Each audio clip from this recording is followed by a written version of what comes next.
네, 프랑스 파리에서 대규모 동시다발 테러가 발생해 200여 명의 사상자가 발생했습니다. 프랑스가 국가 비상사태를 선포한 가운데 곧 개최될 G20 정상회의에서도 이번 테러 사태가 주요 의제로 떠오를 것으로 보이는데요. 네, 전옥현 전 국정원 제1차장과 자세한 이야기 나눠보겠습니다. 어서 오십시오. 네, 안녕하십니까. 네, 프랑스 파리에서 또 끔찍한 테러 사건이 발생을 했습니다. 역시 이슬람 극단주의 세력의 소행으로 봐야 할지 어떻게 판단하십니까? 예, 제가 기본적으로 쭉 보면 네. 이슬람 극단 세력의 소행이 맞고 그 중에서도 IS가 직접 이번 테러를 했거나 아니면 IS하고 긴밀한 그런 관계에 있는 테러 단체들이 이번 일을 저질렀다 이렇게 봅니다. 왜냐하면 테러 사건이 난 직후에 올란드 대통령이 잘못한 거다. 시리아 군사작전이 문제다. 이런 얘기를 직접 그런 이번 테러를 향한 이런 괴한이 그런 얘기를 했고 또 이 이슬람 극단주의 세력과 연계돼 있는 여러 그런 SNS 계정에서도 이번 테러가 자기네들이 성공적으로 잘했다. 이렇게 얘기하고 있거든요. 이런 여러 가지 징후를 보면 IS가 직접 했을 가능성이 상당히 노고한 걸로 봅니다. 왜냐하면 요즘에 IS가 이제 미국이 주도하는 시리아에 대한 대대적인 공습 작전에 대해서 굉장히 반발하고 있거든요. 그래서 앞에서 얘기한 올란드 대통령이 잘못한 거고 불란서 내의 군사 작전에 문제가 있다 이렇게 얘기한 것은 불란서 정부 측에서 최근에 미국이 천명한 시리아 공습 작전에 직접 처음으로 참여를 했어요. 지금까지는 이라크 공습 작전에만 참여했는데 그래서 이런 공습 작전이 시리아까지 확전된 거에 대해서 IS가 아주 굉장히 말하자면 분노를 느껴서 보복을 한 테러다 이렇게 보는 것이 맞을 가능성이 큰 것 같습니다. 예, 참 이렇게 큰 끔찍한 일을 저지르는데 이 세력들도 시간이라든지 장소라든지 치밀하게 계획을 세웠을 거 아닙니까? 프랑스 파리에서 금요일 저녁에 G20 정상회의 직전에 이런 것들을 봤을 때 어떤 의도가 있다고 보십니까? 제가 보기에는 이제 이 테러 단체들도 자기네가 테러가 성공하기 위해서는 가장 중요시 여기는 것이 이 테러의 기본 목표가 뭐냐면은 공포를 극대화시키는 거예요. 그래서 테러 단체가 주창하고 있는 정치적인 목표를 이런 공포를 통해서 달성하고자 하는 것이거든요. 그렇기 때문에 어떤 대상으로 테러를 했을 때 공포의 목표치를 최대 극한화시킬 수 있느냐 이게 목표인데 지금 현재 가장 중심이 되는 것이 G20 정상회의 바로 터키에서 그다음에 필리핀의 APEC 정상회의 이런데 모든 국가가 정보력을 다 집중하고 있습니다. 왜냐하면 세계 정상들이 수십 명씩 모여 있지 않습니까? 그러다 보니까 IS 또는 다른 테러 단체가 보기에는 모든 정보력과 수사력과 이 외교력이 전부 터키 G20 여기에 가 있기 때문에 불란서 파리에 그런 정보력이 집중돼 있을 가능성이 희박하다 이렇게 보는 것이죠. 그래서 그런 허점을 노려가지고 불란서 파리를 집중적으로 공격했다. 그 다음에는 이제 불란서 파리는 두 번째로 이런 테러를 하기에 좋은 이유 중에 하나가 IS에 자발적으로 가입한 시민이 가장 많은 나라가 불란서입니다. 많게는 한 1,000명, 작게는 한 500명 정도의 불란서 시민들이 이 IS에 자원 입대를 했고 그 중에 수백 명이 다시 본국으로 돌아간 걸로 지금 현재 알려지고 있어요. 그러니까 그런 IS 요원들이 IS 본부에서 훈련받은 내용 아니면 직접 연계가 돼서 이번 테러를 말하자면 자기네가 생각하는 정치적 목표를 달성해 제일 좋은 지역이다. 그래서 파리에서 이렇게 열린 것이다. 왜냐하면 실제로 이 터키 같은 데는 G20 정상이 모였기 때문에 참가국 정보 수사기관이 모든 정보력을 다 동원해서 이런 정상들의 신변안전에 최대한 유의를 하고 있거든요. 그렇기 때문에 거기에서 무모하게 테러를 한다는 것은 진짜 이거 실패를 염두에 두고 하는 거기 때문에 그런 데 안 하고 이렇게 파리에다가 기습적으로 했다. 저는 그렇게 봅니다. 네, 정보력 말씀을 하셨습니다만은 특히나 프랑스 대통령이 이 사건 발생 장소에 아주 가까운 곳에서 또 축구 경기를 보고 있었다고 하지 않습니까? 그만큼 정보력에 문제가 없었던 것은 아닌지 좀 사전에 좀 인지할 수가 없었던 것이었을까요? 이게 이제 흔한 말에 우리가 이 도둑 한 명 잡기가 얼마나 어렵냐. 이 경찰 10명이 도둑 한 명 잡기가 잘 어렵다. 이런 말을 하듯이 이 교묘한 그런 정보력을 가지고 있고 아주 참 탐지하기 어려운 그런 테러 전술을 가지고 있기 때문에 그만큼 어려운 것이죠. 그래서 이번에도 제가 보기에는 현재까지 이제 IS 측에서 자기가 테러를 했다고 직접 공개적으로 천명을 하고 있지 않지만은 IS가 한 것이 분명한데도 불구하고 이 세계의 여러 유수 정보기관들이 이 IS 또는 다른 테러 단체의 이런 테러 이 첩보를 사전에 입수하지 못한 것으로 보입니다. 네. 그만큼 이 테러 정보를 획득하기가 어렵고 그렇기 때문에 이제 테러 정보는 이제 정보 기관 간의 정보 협력이 굉장히 중요하거든요. 그리고 이제 불란서는 자타가 그런 인정해주는 강력한 그런 그 아주 유능한 정보 국내외 정보기관이 있습니다. 이렇게 이제 법적으로도 이 테러 대테러 관련 법령도 아주 굉장히 잘 돼 있어요. 아까 얘기한 대로 불란서는 이미 여러 차례 크고 작은 테러를 많이 겪었거든요. 그럼에도 불구하고 이번 막지 못한 것은 그만큼 이 테러 이런 범 또 테러 이 기도를 사전 입수하기가 그만큼 어렵다는 예. 이런 한계를 나타내 주는 것 같습니다. 네. 그렇군요. 저희가 조금 전에도 전문가와 전화 연결해서 여쭤봤을 때는 후속 테러 가능성이 충분히 있다고 말씀을 해주셨는데 민주주의 사회에서 사는 한 있을 수밖에 없다. 좀 장기적인 관점에서 말씀을 해주셨습니다. 단기적으로 봤을 때는 어떻습니까? 예, 저도 그 방송을 아까 대기하면서 들었는데요. 예. 테러 단체가 없어져도 요즘 세상에서는 자생적 테러가 많기 때문에 네. 언제 어디서든지 테러는 있을 수 있습니다. 그거는 맞느나 이번 테러와 연관된 예. 임박한 테러는 없을 거라고 봅니다. 왜냐하면 그렇습니까? 이번 테러가 실패했으면 예. 또 다른 임박한 테러 기도를 다시 한번 테러 말하자면 실질적으로 테러를 할 수 있겠지만은 네. 이번 테러가 굉장히 성공했어요. 그렇기 때문에 테러자한테는 이번 테러로 만족할 것이다. 예. 그래서 임박한 테러 기도는 안 할 것이다. 왜냐하면 임박하게 테러를 하기에는 이미 전 세계 정보 수사기관들이 모든 정보력을 동원해가지고 이런 테러 징후를 사전 탐지하기 위해서 또 억제하기 위해서 많은 유무형의 노력을 하고 있거든요. 네. 이럴 때 걸려서 실패하면 지금 이렇게 성공한 테러로 자기가 테러 세계에서 가지고 있는 영향력과 입지가 굉장히 커져가지고 앞으로 자기네의 정치적 목적 또 이 정상적인 그런 이 국가나 NGO 이런 단체와의 테러 협상력이 굉장히 높아지는데 하나 어설프게 했다가 실패하면 이게 다 깎이거든요. 그렇기 예. 때문에 임박한 현 테러와 연관돼서 성공할 가능성이 높은 그런 테러의 기도는 저는 안 할 것이다 그렇게 봅니다. 그렇군요. 네. 자, 그리고 G20 정상회의에서도 이제 이번 테러가 최대 화두가 될 것 같습니다. 각국 정상들이 이 대테러 대응책 어떤 내용들이 좀 강구가 될까요? 제가 보기에는 현재 이 굉장히 중요한 질문이신데 네. 각국 정상들이 아마 이번 그 G20 정상회의의 기본 주제는 포용적이고 이 안정적인 성장 이런 그 성장을 주제로 한 이 G20 정상회의예요. 그렇지만은 이번 테러가 워낙 크기 때문에 네네. 테러가 제가 보기에는 이런 경제 성장을 위해서 어떻게 구조개혁하고 투자를 활성화시킬 것이냐 이런 문제가 하는데 우리 대통령도 이제 출발 직전에 이런 테러는 반문명적인 거기 때문에 근절시켜야 된다 이런 그 말씀을 하시고 떠났거든요. 예. 근데 우리 대통령이 말씀하시기에 굉장히 우리 국내에서 대테러 작업 전략을 수행하는데 허점이 있다. 바로 뭐냐? 대통령께서 항상 말씀하시는 여의도의 무능력입니다. 대한민국 대통령이 가서 얘기를 해야 되는데 예. 굉장히 우리 국내적으로 미흡해요. 대테러법 하나가 없어요. 사이버 안전법 하나도 없고 네. 또 대테러 작업을 할 수 있는 통신 말하자면 감청 이런 능력도 지금 대한민국이 없습니다. 법적으로. 이렇게 국내적으로 입법 체제가 하나도 없는 상태에서 우리 대통령이 테러를 위해서 이런 일을 해야 된다고 할 때 얼마나 우리 대통령이 부담되겠어요. 네. 그래서 조금 전에도 보니까 여야가 일제히 규탄했다고 했는데 특히 야당 반성해야 됩니다.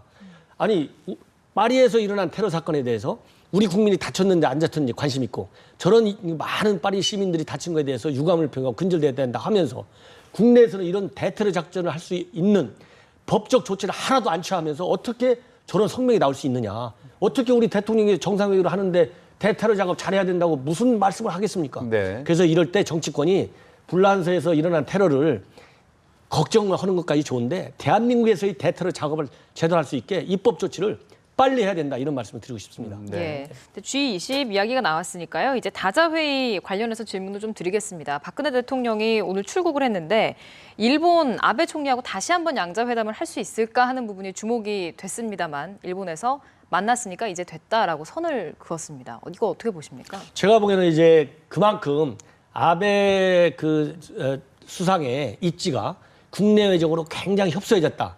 이거를 이제 아베가 느끼는 거예요, 실제적으로. 왜냐? 예. 여기에서 이제 위안부 문제 이런 거에 대해서 협상을 가속화한다고 갔는데 가자마자 엉뚱 소리 했어요. 중의원 이런 데서. 이미 위안부 문제는 청구권 협상에 의해서 다 끝났다. 네네. 그러나 협상은 좀 해보겠다 이렇게 하면서 또 다른 강요들은 똑같이 아베 문제, 위안부 문제는 전혀 없다. 한국이 자꾸 얘기 끝난 거 한다. 이런 여론전을 했거든요. 이러다 보니까 다시 국제사회에서 이거 일본 뭐 하는 거지? 또 우리 한국 내에서도 이거 일본 정말 속다르고 겉다르구나.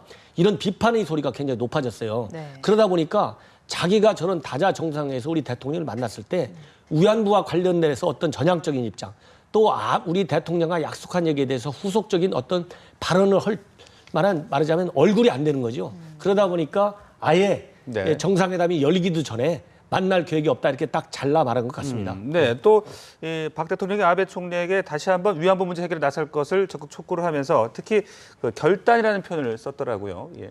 그렇습니다. 왜냐하면요, 그 지금 우리 대통령이 대통령 청와대 들어가신 이후 지금까지 위안부 문제에 관해서 꾸준히 하신 말씀은 한번 제대로 해결하자. 네. 그래서 위안부 피해자들이 이해할 수 있고 우리 국민들이 받아줄 수 있을 정도의 그런 조치로서 딱 정리하고 넘어가자 이렇게 했는데 대통령께서 왜 결단이라는 말을 이번에 말씀을 안 하실 수가 없었냐. 아까 제가 말씀드린 대로 한일 정상회담이 위안부 문제 때문에 그렇게 많은 진퇴양난을 겪으면서 하고 그다음에 아베 수상이 약속까지 했는데도 불구하고 가서는 딴전을 피우니까 네. 우리 대통령께서 이제 아무리 위안부 이 한일 관계의 미래 지향적 이런 개선이 중요하다 하더라도 이제는 더 늦지 않게, 왜냐하면 곧 연말이 오지 않습니까? 그럼 내년에 또 이제 한일 중 3개국 정상회가 또 열려요.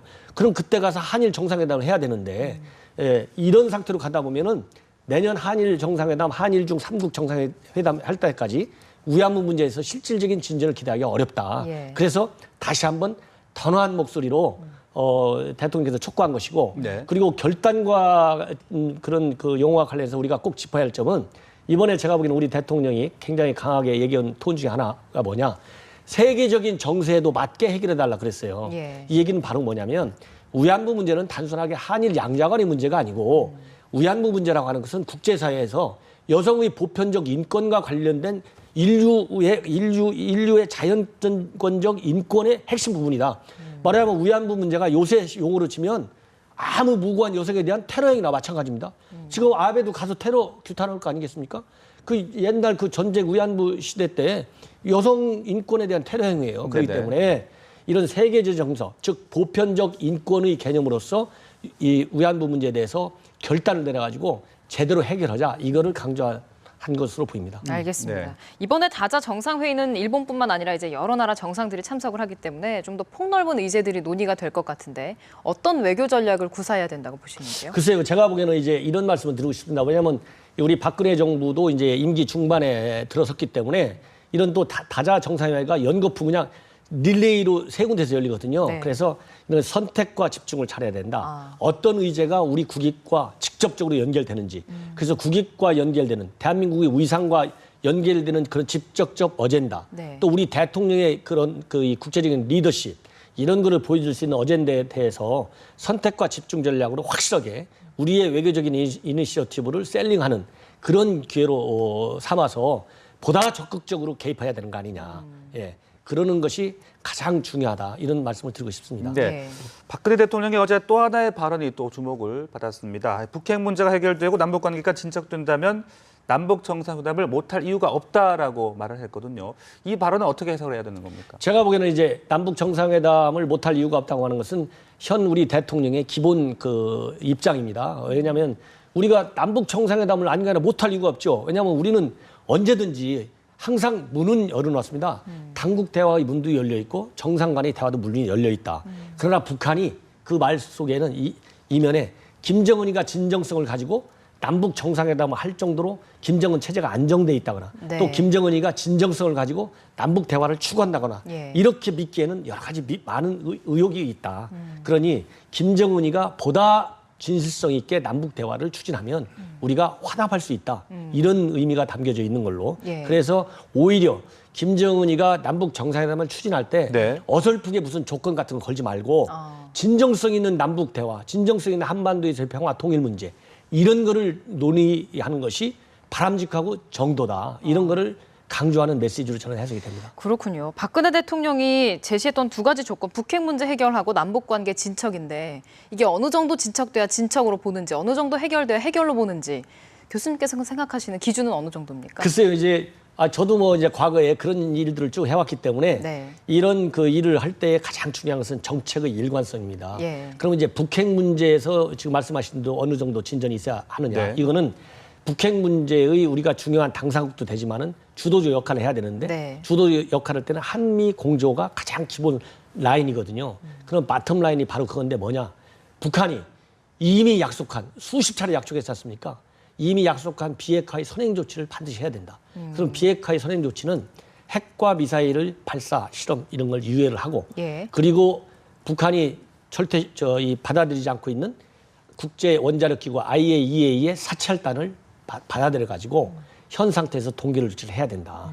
이것이 최소한의 기본적인 전 조치라고 보고요. 예. 그다음에 네. 남북 관계의 개선이라고 하는 것은 다른 얘기도 많이 할 수 있지만은 기본적으로 현재 최근에 남북 간의 가장 중요한 합의는 8.25 합의입니다. 네네. 이 8.25 합의를 성실하게 이런 진행시킬 수 있는 그런 자세, 이거를 북한이 실증적으로 보여줘야 되는데 네. 그 실증적인 조치는 남북 당국 회담이 열리기 전이라 하더라도 네네. 이런 이산 가족 문제에 대한 제도적인 해결 방안 이런 거를 북한이 이렇게 성명 같은 걸 통해서 나타내주면 좀 더 남북 관계 개선에 좀 진실성이 있지 않느냐 이렇게 추론해 볼 수 있을 것 같습니다. 네, 말씀하신 그 8.25 합의에서 약속했던 당국 회담도 계속 아직은 열리지 못하고 있는데 글쎄요, 북한의 속내 의도는 어떻게 봐야 되겠습니까? 이게 8.15 당국 회담이 지금 현재 언론을 통해 보면 우리 정부가 3번이나 걸쳐서 촉구를 하고 있는데 네. 묵묵무담이에요. 네네. 이 얘기는 바로 뭐냐?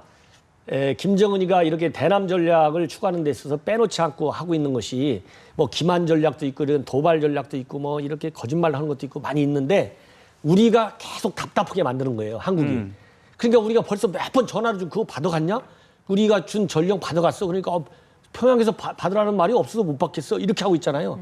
이런 것처럼 우리가 굉장히 초조하고 이렇게 이런 초조함을 자극해가지고 우리가 추후에 있게 될 경우에는 그런 당국 회담에서 좀 더 자기네가 바라는 양보안을 내놓도록 이런 네. 전략이거든요. 그래서 지금 북한이 그런 그 우리로 하여금 이렇게 불안하게 하는 이런 전략을 쓰고 있어요. 그러나 이런 거를 버리고 예. 예정된 대로 8.25 합의에서 약속한 대로 당국 회담을 빨리 열어서 네네. 최소한의 이산 가족 문제 여기서부터 문제를 시작해서 5.24 그다음에 금강산 관광.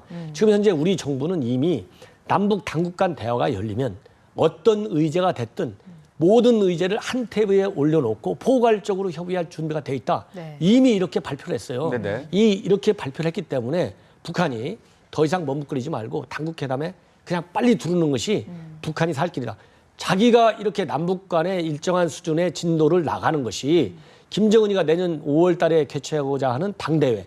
거기서 김정은이가 달라지고 있고 김정은이가 뭔가 북한 주민과 한반도 평을 기여하고 있다. 이렇게 하는 것이 김정은의 대내외적인 위상을 이렇게 확보해 나가는데도 굉장히 도움이 된다. 이렇게 제가 말씀을 드리고 싶습니다. 예, 알겠습니다. 지금까지 전옥현 전 국정원 제1차장과 말씀 나눠봤습니다. 고맙습니다. 감사합니다. 감사합니다.